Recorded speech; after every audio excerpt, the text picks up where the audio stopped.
Hirachhara ADC ভিলেজের অধীনে আমলিছড়া এলাকায় একটি অঙ্গনারী কেন্দ্র রয়েছে।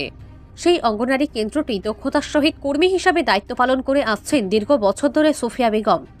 কিন্তু আশ্চর্যের বিষয় হলো যে সেই অঙ্গনারীটির পাশে রয়েছে একটি জলাশয়। সেই জলাশয় থাকার কারণে কচিকাচাদের সেই অঙ্গনারী কেন্দ্রে যেতে খুবই অসুবিধা হয়। পাশাপাশি কচিকাচার অভিভাবকরাও সেই জলাশয় থাকার কারণে সেই অঙ্গনারী কেন্দ্রে যেতে এক প্রকার দুষ্কর হয়ে যায়। বলা বাহুল্য যে এক প্রকার নিজ দায়িত্বে কালিয়াচকের নিজ স্কুলে নিয়ে যান সেই অঙ্গনারী কেন্দ্রের কর্মী সোফিয়া বেগম। নিজস্ব প্রতিনিধির রিপোর্ট, RTV ত্রিপুরা।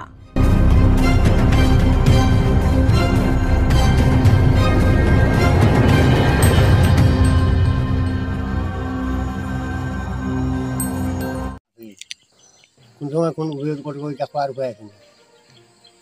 আপনার নাম? খান্নান আলী। আপনার গ্রাম কোন জায়গা? ওই আমলি ছিল। আচ্ছা, আপনার বাবার নাম? সমীর আলী। এখানে কত বছর থেকে এই অঙ্গনওয়াড়ি সেন্টারটা আছে এখানে?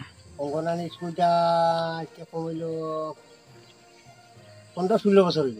আচ্ছা, কত ছাত্রছাত্রী যে কেন এই সাইটে যে একটা ফুসকুনি দেখা যায়, এটা তো অনেকটা রিস্কের ব্যাপার।